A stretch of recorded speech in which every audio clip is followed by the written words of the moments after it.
tapat, matatag at maaasahan balitang tama at totoo lamang dito sa Pilipinas Network. Magandang araw sa ating mga kababayan sa Pilipinas at sa buong mundo. Huwag kalimutang pusuan ang video, sumubaybay at pindutin ang patingaw upang lagi kayong updated sa balita. Simulan na natin. Isang agarang ulat ang ating tututukan ngayon mula sa gitnang silangan. Inanunsyo ng rebeldeng grupong Houthi sa Yemen na nagsagawa sila ng dalawang magkahiwalay na pag-atake gamit ang mga drone laban sa Saudi Arabia. Ang mga target umano ng nasabing operasyon ay ang Najran Airport at ang pasilidad ng higanteng kumpanya ng langis na Aramco na matatagpuan din sa parehong rehiyon. Ayon sa tagapagsalita ng militar ng grupong Houthi na si Yahya Saree, matagumpay umano nilang natamaan ng mga sensitibong target. Partikular niyang tinukoy ang Najran Airport bilang mahalagang lokasyon para sa kanilang operasyon. Ang pahayag na ito ay mabilis na kumalat sa mga lokal na media sa rehiyon na nagdulot ng matinding pagkabahala tungkol sa seguridad ng mga karatig bansa. Sa kabila ng matapang na pahayag mula sa panig ng mga Houthi, wala pang opisyal na kumpirmasyon o pahayag ang pamahalaan ng Saudi Arabia hinggil sa insidente. Ang katahimikang ito mula sa Riyadh ay nagbukas ng iba't ibang haka-haka mula sa mga eksperto sa militar kung nagkaroon nga ba ng malaking pinsala o kung matagumpay na naharang ng kanilang mga sistema ng depensa sa himpapawid ang matrone. Kung titingnan natin ang heograpiya, ang Najran Airport ay matatagpuan malapit sa hangganan ng Saudi Arabia at Yemen. Dahil sa estratehikong lokasyon nito, madalas itong maging target ng mga pag-atake ng mga Houthi sa nakalipas na mga taon. Ang bawat pag-atake sa paliparang ito ay hindi lamang nagbabanta sa kaligtasan ng mga sibilyan, kundi maaari ring makapagpabagal sa mga operasyong militar at sibilyan sa timog na bahagi ng bansa. Bukod sa paliparan ng pasilidad ng Aramco sa Najran, ay isa rin sa mga sinasabing tinarget ng mga drone. Ang Aramco ay pambansang kumpanya ng langis ng Saudi Arabia at itinuturing na isa sa pinakamalaking kumpanya sa buong mundo. Ang anumang banta o pinsala sa mga pasilidad nito ay maaaring magkaroon ng direktang epekto sa pandaigdigang merkado ng langis, kaya naman mahigpit na binabantayan ng mga ekonomista ang bawat galaw sa rehiyong ito.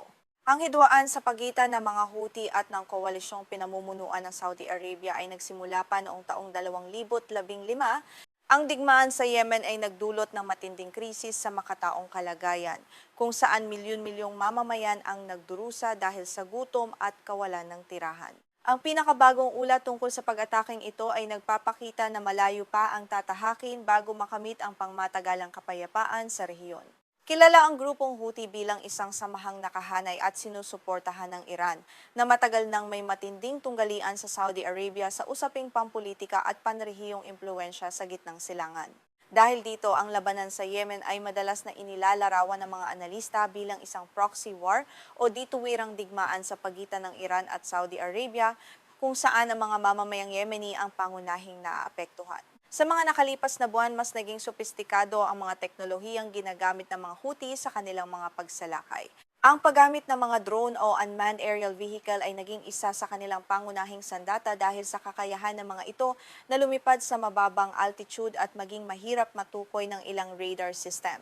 Ang ganitong uri ng asymmetric warfare o di pantay na pakikidigma ay nagbibigay sa mga rebeldeng grupo ng kakayahang hamunin ang mas malalakas na puwersang militar. Hindi ito ang unang pagkakataon na nagsagawa ang mga Houthi ng pag-atake laban sa mga pasilidad ng langis ng Saudi Arabia. Kung maaalala natin, noong taong 2019, isang malaking pag-atake sa Abqaiq at Qurais ang pansamantalang nagpatigil sa malaking bahagi ng produksyon ng langis ng bansa. Ang pangyayaring iyon ay nagdulot ng biglaang pagtaas ng presyo ng krudo sa buong mundo sa loob lamang ng isang araw. Dahil sa bagong ulat na ito, muling nababahala ang mga mamumuhunan sa sektor ng enerhiya. Bagamat wala pang kumpirmasyon ng pinsala, ang pangamba sa posibleng pagkagambala sa supply ng langis ay sapat na upang magdulot ng pabago-bagong presyo sa merkado.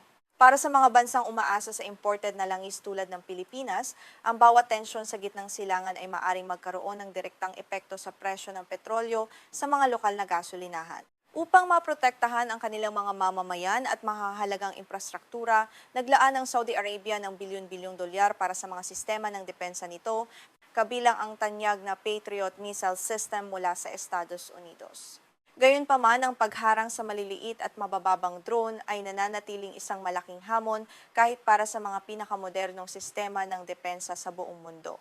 Habang nagpapatuloy ang palitan ng mga pag-atake, ang makataong sitwasyon sa Yemen ay patuloy na lumalala.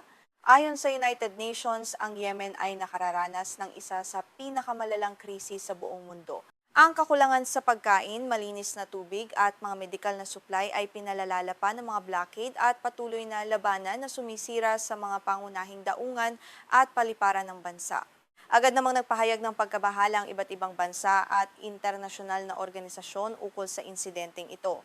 Ang mga pag-atake laban sa mga sibilyang infrastruktura tulad ng mga paliparan ay patuloy na itinuturing na seryosong usapin sa ilalim ng internasyonal na makataong batas. Nanawagan ng iba't ibang panig sa magkabilang kampo na magkaroon ng hinahon at iwasan ang mga hakbang na lalong magpapalala sa tensyon sa buong rehiyon ng Gulf. Ang pag-unlad ng teknolohiya ng drone ay nagpabago sa mukha ng makabagong pakikidigma.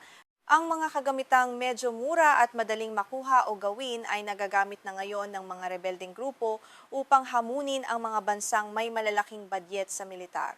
Ipinapakita nito ang isang bagong hamon sa seguridad na kinakaharap hindi lamang ng Saudi Arabia, kundi pati ng maraming bansa sa makabagong panahon. Sa likod ng mga pag-ataking ito ay ang mas malalim na tunggalian para sa impluwensya sa gitnang silangan. Ang Saudi Arabia bilang isa sa mga pangunahing kapangyarihang Sunni sa rehiyon ay determinadong pigilan ang paglawak ng impluwensya ng Iran at ng mga grupong kaalyado nito, kabilang ang mga Houthi sa Yemen. Ang komplikadong sitwasyong ito sa politika at relihiyon ang isa sa mga dahilan kung bakit napakahirap makahanap ng pangmatagalang solusyong diplomatiko. Para sa Saudi Arabia, ang seguridad ng mga pasilidad ng Aramco ay napakahalaga para sa kanilang planong pang-ekonomiya na tinatawag na Vision 2030. Ang planong ito na pinamumunuan ni Crown Prince Mohammed bin Salman ay naglalayong bawasan ang pagdepende ng bansa sa langis sa pamamagitan ng pag-akyat ng mga dayuhang mamumuhunan. Ang patuloy na pag-atake sa bansa ay maaaring makaapekto sa kumpiyansa ng mga mamumuhunan at sa mga pangmatagalang layunin ng pamahalaan. Mahalaga rin ang katatagan ng gitnang silangan para sa pandaigdigang kalakalan ng enerhiya. Ang mga rutang pandagat sa Red Sea at sa Strait of Hormuz ay malapit sa mga lugar na maaaring maapektuhan ng labanan. Ang anumang malaking digmaan sa rehiyon ay maaaring magdulot ng pagkaantala o pagbara sa mahahalagang rutang ito na posibleng magresulta sa matinding krisis sa ekonomiya ng maraming bansa sa Asia, Europa at maging sa Amerika na umaasa sa pandaigdigang kalakalan. Sa kabila ng mga paulit-ulit na pag-atake, patuloy pa rin ang pagsisikap ng United Nations at ng ilang bansa tulad ng Oman na mamagitan para sa isang ceasefire o tigil putukan. Ngunit ang bawat serye ng pag-atake ng drone mula sa mga Houthi at ang mga kasunod na ganting salakay ay tila nagpapakita na nananatiling kulang ang tiwala sa pagitan ng magkabilang panig upang simulan ang seryosong pag-uusap. Maraming analista ang naniniwala na kung hindi makokontrol ang sitwasyon, maaari tayong makakita ng mas matitinding ganting salakay mula sa Saudi Arabia laban sa mga posibleng kuta ng Houthi sa Sanaa at iba pang bahagi ng Yemen. Ang ganitong siklo ng karahasan ay maaaring magdulot ng karagdagang pagkasira ng mga ari-arian at pagkawala ng mas maraming buhay ng mga inosenteng sibilyan. Sa pagtatapos ng ating ulat, patuloy nating babantayan ang mga susunod na pahayag mula sa Saudi Arabia upang malaman kung maglalabas sila ng opisyal na impormasyon tungkol sa pinsala ng naturang pag-atake. Ang tensyon na kinasasangkutan ng Yemen at Saudi Arabia ay nananatiling isa sa mga seryosong hamon sa seguridad at katatagan ng gitnang silangan na maaari ring magkaroon ng epekto sa pandaigdigang ekonomiya. Isang hindi inaasahang pangyayari ang naganap sa karagatan ng Pasipiko nang mapilitang bumalik sa New Zealand ang isang Amerikanong C-17A military transport aircraft. Ito ay matapos makatanggap ng direktang babala mula sa mga autoridad ng aviation ng Russia hinggil sa panganib sa himpapawid. Ang insidenteng ito ay nagdulot ng malaking pagkabahala tungkol sa seguridad ng mga operasyong panghimpapawid sa buong rehiyon. Ayon sa mga nakalap na datos mula sa Flightradar 24, isang sikat na website para sa pagsubaybay sa mga aktibidad ng mga eroplano sa buong mundo, ang dambuhalang C-17A Globemaster III ng United States Air Force na may tail number na 0909029 ay lumipad mula sa Christchurch International Airport. Gayunpaman, ilang oras matapos ang pag-take off, bigla itong nagbago ng direksyon upang agad na bumalik sa pinagmulan nitong paliparan. Nabatid na ang naturang eroplano ay lumipad bandang umaga noong ika-19 ng Agosto para sa isang regular na misyon. Matapos ang halos 2.5 oras na paglipad patungo sa timog, napilitan ng mga piloto na baligtarin ang direksyon ng dambuhalang transport plane. Ligtas naman itong nakabalik at muling lumapag sa Christchurch kung saan naghihintay ang mga tauhan ng militar upang suriin ang dahilan ng pagkaantala ng biyahe. Sa isang opisyal na pahayag, kinumpirma ng tagapagsalita ng Civil Aviation Authority ng New Zealand o CAA na nakatanggap sila ng ulat tungkol sa isang posibleng mapanganib na aktibidad sa himpapawid.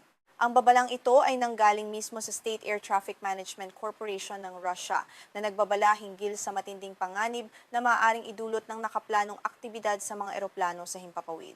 Agad na kumilos ang CAA ng New Zealand sa pamamagitan ng pagpapalabas ng isang Notice to Air Missions o NOTAM. Layunin ng babalang ito na alertuhan ng mga piloto ng Amerikanong C-17A hinggil sa nagbabantang panganib sa kanilang kasalukuyang ruta. Dahil sa mabilis na koordinasyon at seryosong banta sa kaligtasan, nagpasya ang pamunuan ng US Air Force na kanselahin ang kanilang pagtungo sa destinasyon. Para sa kaalaman ng lahat, ang NOTAM ay isang opisyal na abiso na naglalaman ng mahahalagang impormasyon para sa mga piloto at tagapamahala ng paliparan sa buong mundo. Nagbibigay ito ng babala tungkol sa mga pansamantalang pagbabago sa mga pasilidad o serbisyo, gayon din sa mga panganib sa himpapawid na kailangang malaman agad ng mga crew upang maiwasan ang anumang malubhang aksidente habang nasa biyahe. Napakahalaga ng NOTAM dahil nagbibigay ito ng real-time na impormasyon na maaring hindi pa alam ng mga piloto bago sila lumipad mula sa kanilang base militar. Sa kaso ng Amerikanong C-17A, lumitaw ang babala habang nasa himpapawid na sila dahil dito naging napakahalaga ng papel ng CAA ng New Zealand upang maihatid ang impormasyon sa tamang oras at maiwasan ang anumang hindi magandang insidente sa karagatan. Sa karagdagang ulat noong ika-19 ng Agosto, nilinaw ng CAA na ang babala mula sa Russia ay may kinalaman sa planong paglulunsad ng kanilang misil. Ayon sa Russia, ang aktibidad na ito ay maaring magdulot ng panganib sa internasyonal na airspace na sakop ng Flight Information Region ng New Zealand. Ang ganitong uri ng aktibidad ay nangangailangan ng mataas na antas ng pag-iingat mula sa lahat ng operator ng sasakyang panghimpapawid.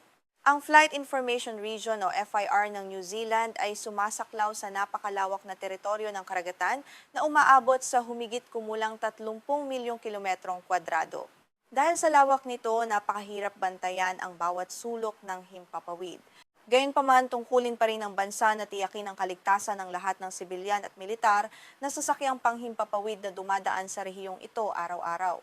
Ayon pa sa pahayag ng CAA, nagtalaga sila ng isang danger zone at naglabas ng kaukulang NOTAM upang balaan ng mga operator ng eroplano sa rehiyon. Gayunpaman, nilinaw nila na ang NOTAM ay hindi tahasang nagbabawal sa paglipad sa naturang lugar. Ang pinal na desisyon ay nakasalalay pa rin sa mga operator at piloto kung ipagpapatuloy nila ang biyahe batay sa mga available na datos at impormasyon tungkol sa kaligtasan. Sa panig ng militar ng Estados Unidos, mas pinili nilang unahin ang kaligtasan ng kanilang mga tauhan at mahalagang kagamitan kaysa sumugal sa gitna ng banta ng misil ng Russia. Ang pagpapasyang bumalik sa Christchurch ay nagpapakita ng maingat na estratehiya ng US Air Force kapag nahaharap sa mga hindi inaasahang panganib mula sa ibang makapangyarihang bansa sa mga sensitibo at malalayong rehiyon sa buong mundo. Hanggang sa kasalukuyan, kapwa ang United States Air Force at ang State Air Traffic Management Corporation ng Russia ay hindi pa nagbibigay ng karagdagang opisyal na pahayag hinggil sa insidenteng ito. Ang pananahimik ng dalawang panig ay nagpapahiwatig ng pagiging sensitibo ng sitwasyon habang patuloy na sinusuri ng mga eksperto sa militar at geopolitika ang mga posibleng implikasyon nito sa mga susunod na operasyon sa rehiyon. Ang C-17A na may tail number na 09,209 ay bahagi ng taunang operasyon sa panahon ng taglamig sa Southern Hemisphere. Mahalaga ang operasyong ito para sa pagpapanatili ng ugnayan sa pagitan ng Christchurch at ng mga pasilidad ng pananaliksik sa dulong timog ng mundo. Bawat taon, regular na isinasagawa ang mga ganitong paglipad sa kabila ng napakahirap na kondisyon ng panahon at klima sa nasabing rehiyon. Partikular na layunin ng eroplano na ikonekta ang Christchurch sa McMurdo Station, ang pangunahing sentro ng pananaliksik ng Estados Unidos sa Antarctica, gayon din sa Scott Base na pinatatakbo naman ng New Zealand Ang ruta sa pagitan ng mga lokasyong ito ay itinuturing na isa sa mga pinakamahirap at pinakamapanganib na daanan ng eroplano dahil sa matinding lamig, malalakas na hangin at pabago-bagong panahon. Na initalayang presiti ay na palitala mga palito, talitalayang patalitala mga pudupolitala, makainitala mga daan, da ay napakahalaga ng panahong ito ng taon dahil pinapayagan nito ang transportasyon ng mga siyentipiko, teknikal na tauhan, bagong kagamitan at mahahalagang supply para sa operasyon. Ang mga paghahandang ito ay ginagawa bago magsimula ang panahon ng tag-init sa Antarctica, kung kailan mas pinalalawak ang mga siyentipikong pag-aaral tungkol sa klima, kapaligiran, at iba pang mahahalagang paksa. Ang insidenteng ito ay nagaganap sa gitna ng lumalalang geopolitical na tensyon sa pagitan ng Washington at Moscow sa iba't ibang panig ng mundo. Bagamat ang Antarctica ay kinikilala bilang isang neutral na teritoryo para sa siyentipikong pananaliksik sa ilalim ng Antarctic Treaty, ang mga aktibidad ng militar at paglulunsad ng mga misil sa mga karatig lugar ay patuloy na nagdudulot ng banta sa kapayapaan sa rehiyon. Ayon sa mga eksperto sa aviation, ang pagdami ng mga paglulunsad ng satellite at pagsubok ng mga misil ng iba't ibang bansa ay maaaring magdulot ng mas madalas na aberya sa mga komersyal at militar na ruta ng eroplano.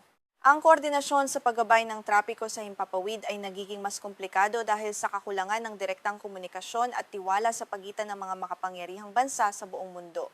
Bukod dito, binibigyan diin ng pangyayaring ito ang malaking hamon na kinakaharap ng New Zealand sa pamamahala ng kanilang malawak na Flight Information Region. Bilang tagapangalaga ng kaligtasan sa bahaging ito ng mundo, kailangan nilang manatiling neutral at alerto sa lahat ng oras upang maiwasan ang anumang hindi sinasadyang engkwentro o aksidente sa pagitan ng mga dayuhang kapangyarihan sa kanilang sakop na airspace.